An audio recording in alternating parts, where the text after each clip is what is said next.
अब की बार फिर ट्रंप सरकार। डोनाल्ड ट्रंप दूसरी मर्तबा अमेरिका के सदर मुंतखब, व्हाइट हाउस के नए मकीन बन गए। हामियों का मुल्क भर में जश्न। 538 में से ट्रंप को 277 और कैमला हैरिस को 226 इलेक्टोरल वोट मिले। वोटों की गिनती और नताइज मौसूल होने का सिलसिला जारी।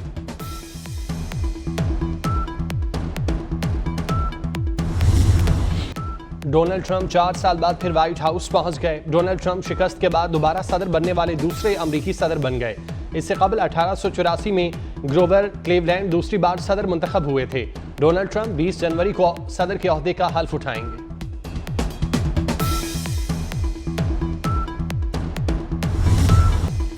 कोई जंग शुरू नहीं करूंगा, जंगें खत्म करूंगा। ट्रंप का दूसरी बार अमरीकी सदर बनने के बाद खिताब। कहा, बॉर्डर सील करना होंगे, जिससे अमरीका आना है कानूनी तरीके से आए। अमरीका के तमाम मामलात अब ठीक होने वाले हैं। अमरीका को महफूज, मजबूत और खुशहाल बनाएंगे। ट्रंप का वोट देने पर अमरीकी अवाम से इजहार तशक्कुर।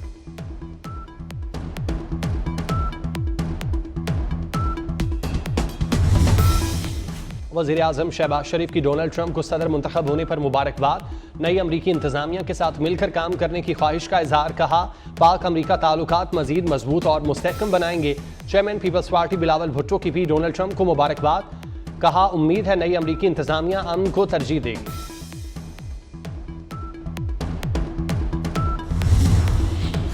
डोनाल्ड ट्रंप की कामयाबी पर दुनिया भर से मुबारकबादों का सिलसिला जारी।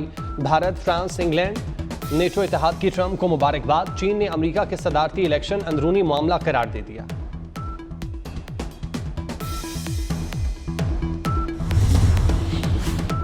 मुसलमान उम्मीदवारों ने भी कामयाबी के झंडे गाड़ दिए। पाकिस्तानी नयाद अमेरिकन डेमोक्रेट उम्मीदवार सलमान भुजानी टेक्सास से दोबारा रुकन असम्बली बन गए। सुलेमान लालानी भी टेक्सास से दोबारा मुंतखब। फलस्तीनी नयाद राशिदा तलीब मिशिगन से कांग्रेस की रुकन मुंतखब। सोमाली नयाद अलेहान उमर इसराइल की हामी रिपब्लिकन उम्मीदवार को शिकस्त देकर जीत गईं। मुसलमान उम्मीदवार आंद्रे कार्सन ने मैदान मार लिया। अमरीकी सेनेट में भी रिपब्लिकन पार्टी की अक्सरियत। सेनेट में रिपब्लिकन की 51 और डेमोक्रेट्स की 43 नशिस्तें। ऐवान नुमाइंदगान में रिपब्लिकन के 188 और डेमोक्रेट 163 नशिस्तों पर कामयाब। 435 रुकनी ऐवान नुमाइंदगान में अक्सरियत के लिए 218 नशिस्तें दरकार हैं। अमरीकी सदारती इंतखाबात में गहमा गहमी। बैनुल अक़वामी खलाई स्टेशन पर मौजूद 3 खलाबाजों ने भी वोट कास्ट किया। खलाबाज अपना वोट कास्ट करके खलाई स्टेशन के कंप्यूटर में लोड करते हैं। बैलेट्स फ्लाइट के जरिए न्यू मैक्सिको के ग्राउंड स्टेशन तक पहुंचाए गए।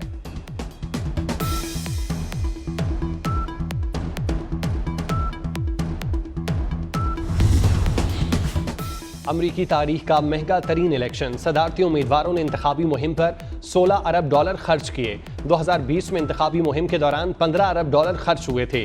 कैमला हैरिस ने फंड रेजिंग में $1 अरब से जायद की रकम इकट्ठी की। ट्रंप ने अपनी इंतखाबी मुहिम के लिए $382 मिलियन इकट्ठे किए।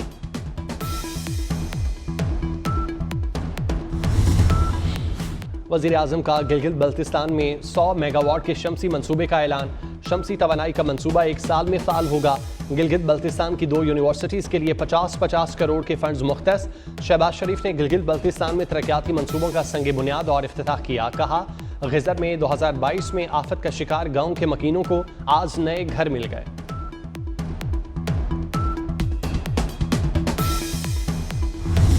अगर आपने मास्क आज के AQI के ऊपर नहीं पहना हुआ तो आप मीथेन को इनहेल कर रहे हैं जो आपके लंग्स को इफेक्ट कर रहा है। खुदारा घरों से बाहर ना निकले। हमने प्राइमरी स्कूल जो बंद किए थे आज और पिछले 4 दिन का और अगला जो प्रेडिक्शन हम देख रहे हैं एयर विंड की और एयर क्वालिटी इंडेक्स की, तो हम हायर सेकेंडरी तक तमाम स्कूल जो हैं उनको बंद कर रहे हैं।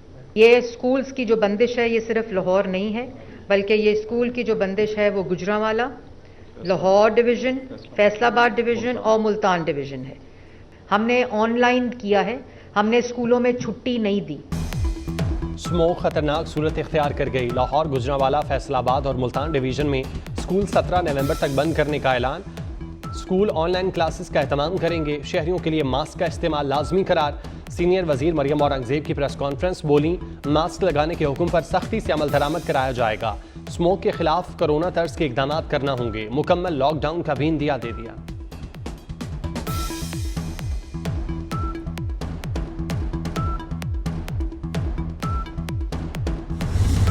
लाहौर में आलूदगी और स्मोक का बड़ा हमला, गर्दो गुबार के बादलों ने बागों के शहर की काया पलट दी। हर तरफ धुंध जैसी सफेदी छा गई, महकमाना कार्रवाइयां धरी की धरी रह गईं। लाहौर आज भी दुनिया का आलूदा तरीन शहर करार। मजमूई शरह 1133 रही, DHA 1696, US काउंसलेट में 1643 शरह रिकॉर्ड। भारत से आलूदा हवाएं लाहौर और मज़ाफ़ात को मुतासिर करने लगी। रिसालपुर में पाकिस्तान एयरफोर्स एकेडमी असगर खान में ग्रेजुएशन परेड, पाक फ़ज़ाइया के स्क्वाड का फ़ज़ाई march past, air chief marshal Zaheer Ahmed Babar Sidhu की तकरीब में शिरकत, chairman joint chiefs of staff committee का परेड का मुआयना। जनरल साहिर शमशाद मिर्जा ने खिताब में कहा, मुसल्लह अफवाज मादरे वतन के दिफा और तहफ़्फ़ुज़ के लिए पुरअज़्म हैं। पाकिस्तान किसी भी जाहिरियत से निमटने की पूरी सलाहियत रखता है।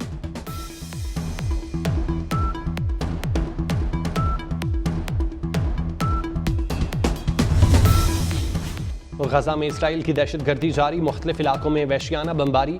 24 घंटे में मजीद 70 फ़लस्तीनी शहीद। बैतुल्लाहिया में सेहूनी फ़ौज के हमलों में 20 फ़लस्तीनी शहीद। गजा में इंसदाद पोलियो मुहिम के तीसरे मरहले का आगाज हो गया।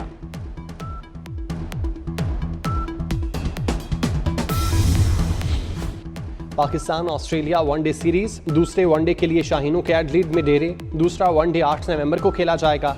3 मैचेस की सीरीज में ऑस्ट्रेलिया को 1-0 की बढ़तरी हासिल। पाकिस्तान के मोहम्मद आसिफ ने तीसरी मरतबा वर्ल्ड स्नूकर चैंपियनशिप जीत ली। मोहम्मद आसिफ ने फाइनल में ईरानी हरीफ को शिकस्त दी। बेस्ट ऑफ 9 फ्रेम्स के फाइनल में आसिफ ने 5-3 से फतह अपने नाम की। मोहम्मद आसिफ 2012 और 2019 में भी वर्ल्ड स्नूकर चैंपियनशिप जीत चुके। चेयरमैन PCB मोहसिन नकवी की मोहम्मद आसिफ को मुबारकबाद।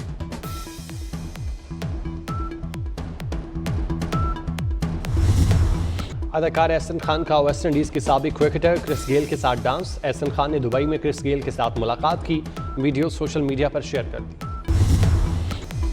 जस्टिस अमीनुद्दीन 7 रुकनी आईनी बेंच के सरबराह बन गए। जस्टिस आयशा मलिक, जस्टिस मोहम्मद अली मजहर, जस्टिस हसन रिजवी शामिल। जस्टिस जमाल मंदोखेल, जस्टिस मुसरत हिलाली और जस्टिस नईम अख्तर अफगान भी बेंच का हिस्सा। जुडिशल कमीशन के इजलास में 7 और 5 के तनासुब से फैसला आया। Chief justice Pakistan justice Yahya Afridi, justice Mansoor Ali Shah और जस्टिस मुनीब अख्तर की मुखालफत। उमर अयूब और शिबली फराज ने भी मुखालफत में वोट दिया। आईनी बेंच में चारों सूबों से जजेस को शामिल किया गया।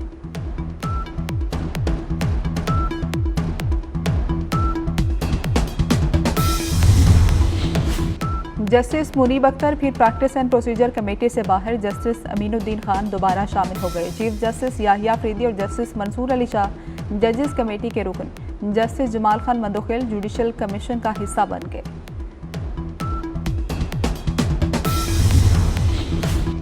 छब्बीसवीं आईनी तरमीम पर फुल कोर्ट बेंच बनाया जाए। जस्टिस मुनीब अख्तर और जस्टिस मंसूर अली शाह का चीफ जस्टिस याहिया अफरीदी के नाम खत मीडिया को भिजवा दिया गया। आपसे 31 अक्टूबर को इजलास बुलाने की दरख्वास्त की। तरमीम चैलेंज करने वाली दरख्वास्तें मुकर्रर करने का कहा। चीफ जस्टिस पाकिस्तान, आपने इजलास नहीं बुलाया। एक्ट के तहत हमने खुद जजेस कमेटी का इजलास बुलाया।